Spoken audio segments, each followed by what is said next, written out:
কি জানো তো, যখন ভেবেছিলাম নিজের দায়িত্ব নিজেই নেব, সে স্বপ্ন অনেকটা সত্যিই হয়েছিল। কিন্তু কোনোদিন ভাবিনি মাঝপথে আমাকে থামতে হবে। নিজের দায়িত্ব, নিজের পরিবারের দায়িত্ব। দুশ্চিন্তা করতে করতে শরীরটা এখন হয়তো অনেকটাই ভেঙে গেছে, তাও পথ চলা বন্ধ করেনি। যারা মুখের কোণে হাসি আর চোখের কোণে জল লক্ষ্য করবে, তারা কোনোদিনই আমাকে আঘাত দিয়ে আজ পর্যন্ত কথা বলতে পারবে। কিন্তু যারা আমার সামনে আমাকে ভালোবাসে, আমার যত্ন করে দেখায়, তাদের বেশিরভাগটাই দেখেছি আমার পেছনে গিয়ে আমার সমালোচনা করতে।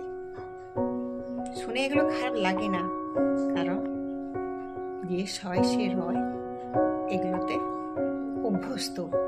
সময় আমারও আসবে।